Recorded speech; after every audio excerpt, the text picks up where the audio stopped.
राधे राधे दोस्तों, आइए आज की कहानी शुरू करते हैं जिसका नाम है अधूरी प्रेम कहानी। अगर आप हमारे चैनल पर नए हैं तो पहले चैनल को सब्सक्राइब कीजिए, वीडियो को लाइक कीजिए। अपने अच्छे दिनों में एक दूसरे से प्यार करने वाले प्रशांत और सौम्या आज एक दूसरे से बहस कर रहे थे। दोनों अपने आप को सही साबित करना चाहते थे। मेरे प्यार को तुम गलत समझ रहे हो प्रशांत, सौम्या गुस्से में कहा, जिसे सुनकर प्रशांत का गुस्सा और ज्यादा भड़क गया था। प्रशांत ने अपने गुस्से को दबाते हुए कहा, सौम्या, मैं तुम्हारे प्यार पर शक नहीं कर रहा हूं, लेकिन मैं तुमसे कुछ समय मांग रहा हूं ताकि मैं जीवन में वही मुकाम पा सकूं जिसे देखकर तुमने मुझसे प्यार किया था। सौम्या बोली, पता नहीं तुम कब तक उस मुकाम पर पहुंचोगे। मेरे घर वाले मेरी शादी करना चाहते हैं, मैं क्या कर सकती हूँ। आज से करीब 2 साल पहले प्रशांत जिस कंपनी में मैनेजर था, वहां सौम्या एक छोटी सी नौकरी के लिए इंटरव्यू देने आई थी। प्रशांत ने उसकी क्वालिफिकेशन देखकर उसे नौकरी पर रख लिया। सौम्या के पास कोई एक्सपीरियंस नहीं था, लेकिन फिर भी प्रशांत ने उसे रखा और धीरे धीरे वह काम सीख गई। कुछ समय बाद सौम्या का प्रमोशन हो गया, जिसके लिए वह प्रशांत का एहसान मानती थी। अपने घर पर भी प्रशांत की बहुत तारीफ करती थी। उसकी बातों को सुनकर एक दिन उसकी मम्मी सुशीला जी ने सौम्या से पूछा, कहीं तुम दोनों एक दूसरे को पसंद तो नहीं करते? अगर तुम दोनों में ऐसा कुछ है तो बता दो। नहीं मम्मी, आप कैसी बात करती हो, वो कहाँ और मैं कहाँ, मेरी उनसे कोई बराबरी नहीं है।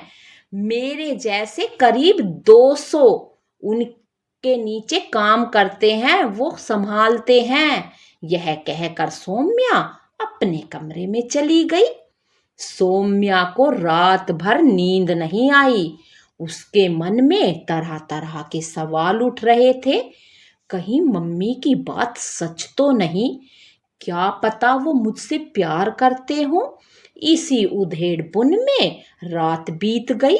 सुबह जब सौम्या ऑफिस पहुंची तो प्रशांत ने कहा, सौम्या, आज तुम्हें मेरे साथ मीटिंग के लिए चलना है। कुछ ही देर में सौम्या और प्रशांत दोनों एक कैफे में पहुंच गए। प्रशांत किसी से फोन पर बातें कर रहा था। कुछ देर बाद प्रशांत ने फोन काट दिया और दोनों के लिए कॉफी ऑर्डर कर दी। कॉफी पीते पीते प्रशांत ने कहा, सौम्या, मैं तुमसे प्यार करता हूं, क्या तुम मेरी लाइफ पार्टनर बनोगी? सौम्या को अचानक झटका लगा, जैसे वो किसी नींद से जागी हो। उसे समझ नहीं आ रहा था कि कैसे रिएक्ट करे। ये आप क्या कह रहे हैं सर? आप कहाँ और मैं कहाँ? प्रशांत बोला, मैं माफी चाहता हूँ, लेकिन आज कोई मीटिंग नहीं थी। मैं काफी दिनों से सोच रहा था तुमसे बात करना, लेकिन हिम्मत नहीं हो रही थी। अगर तुम्हें बुरा लगा हो तो हम इस बारे में आगे बात नहीं करेंगे। सौम्या बोली, सर ऐसी बात नहीं है, मुझे कुछ समय दीजिए। अचानक इतना बड़ा फैसला मैं कैसे ले सकती हूँ?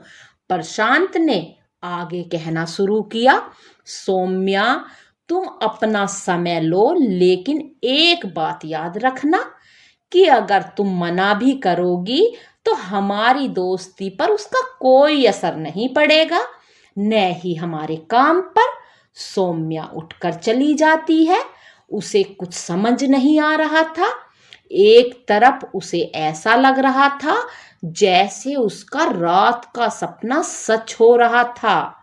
दूसरी ओर उसे लग रहा था, इतनी बड़ी पोस्ट पर होने के बाद भी भला वो क्यों उससे शादी करेंगे। उनके लिए लड़कियां पलके बिछाए बैठी होंगी। सौम्या 2 दिन ऑफिस नहीं गई।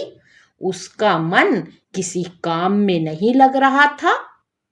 तीसरे दिन जब वह ऑफिस पहुंची तो वह प्रशांत से बचने की कोशिश कर रही थी, लेकिन कुछ ही देर में उसके मोबाइल की घंटी बजी।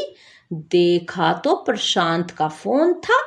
सौम्या ने फोन सुना तो प्रशांत ने उसे अपने कैबिन में बुला लिया। सौम्या, क्या बात है? 2 दिन से कहाँ थी? तुमने क्या फैसला किया? मैं पिछले 2 दिनों में बहुत परेशान था।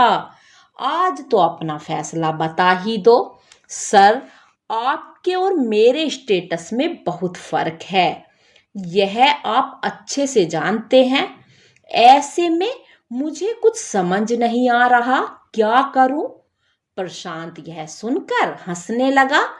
तुम भी कमाल करती हो। बस इतनी सी बात, मुझे इस सब से कोई फर्क नहीं पड़ता। यह सुनकर सौम्या ने हाँ में सिर हिला दिया। अब दोनों ऑफिस के बाद मिलने लगे, ढेर सारी प्लानिंग करने लगे। जैसे शादी के बाद कहाँ घूमने जाएंगे, घर के पर्दे कैसे होंगे, शादी में किस किस को बुलाया जाएगा। कुछ दिनों बाद दोनों ने अपने अपने परिवारों को एक दूसरे से मिलवा दिया। दोनों परिवारों में खुशी का माहौल था। शादी के कुछ ही दिन रह गए थे, तभी एक प्रोजेक्ट को लेकर प्रशांत और मैनेजमेंट में बहस हो गई। प्रशांत को नौकरी छोड़नी पड़ी। उस दिन सौम्या और प्रशांत दोनों बहुत देर तक एक दूसरे के आंसू पोंछते रहे। इस बात को 15 दिन बीत गए। प्रशांत ने कई दूसरी कंपनियों में आवेदन दिया, लेकिन कहीं भी बात नहीं बनी। 1 महीने तक तो प्रशांत और सौम्या दोनों शाम को उसी जगह मिलते थे, लेकिन धीरे धीरे सौम्या का आना कम हो गया। कई बार तो प्रशांत बैठा बैठा उसका इंतजार करता रहता था, लेकिन सौम्या आना तो दूर फोन भी नहीं उठाती थी। आज के दिन सौम्या ने प्रशांत को साफ बता दिया था कि वह प्रशांत को छोड़कर जाना चाहती है। प्रशांत बोला, सौम्या, मैंने तो कभी तुम्हारी पोजीशन को अपने आड़े आने ही नहीं दिया। आज मेरी नौकरी चली गई तो तुम मुझसे किनारा करने की सोच रही हो। सौम्या उठकर चल दी। जाते जाते उसने इतना ही कहा, प्रशांत, मुझे नहीं लगता कि अब तुम कभी तरक्की कर पाओगे। फिर मेरे घर वाले अगर मेरे फ्यूचर के लिए प्लानिंग कर रहे हैं तो मैं उन्हें कैसे मना कर सकती हूँ। यह कहकर सौम्या उठकर चली गई। प्रशांत चुपचाप अपने घर आया और अपने कमरे में जाकर बहुत देर तक रोता रहा। सौम्या उसकी जिंदगी से जा चुकी थी। उसे उससे बहुत नफरत हो गई थी। कुछ दिन बाद प्रशांत सब कुछ भूलकर नौकरी खोजने लगा। कुछ ही दिनों में उसे एक कंपनी में मैनेजर की नौकरी मिल गई। यह कंपनी पहली कंपनी से बहुत बड़ी थी। प्रशांत की सैलरी डबल हो चुकी थी। कुछ दिनों में यह खबर सौम्या को मिली। वह अपने किए पर बहुत शर्मिंदा थी। उसकी मम्मी ने कहा, अरे तू एक बार जाकर माफी मांग ले, क्या पता वह मान जाए। वैसे भी वह तुझ पर लट्टू था। एक दिन सौम्या बिना बताए प्रशांत से मिलने पहुंच गई। उसे देखकर प्रशांत ने कहा, देखा सौम्या, अब मैं पहले से भी बड़ी कंपनी में आ गया हूं और मेरी सैलरी भी डबल हो गई है, लेकिन अब मेरे दिल में तुम्हारे लिए कोई जगह नहीं है, चली जाओ यहां से। सौम्या चुपचाप उसके कैबिन से बाहर आ गई और उसकी आंखों में आंसू बह रहे थे। तो आज की कहानी यहीं पर खत्म होती है दोस्तों। कमेंट करके जरूर बताना आपको ये कहानी कैसी लगी। चैनल को सब्सक्राइब करना, अपना सपोर्ट बनाए रखना। धन्यवाद दोस्तों। राधे राधे।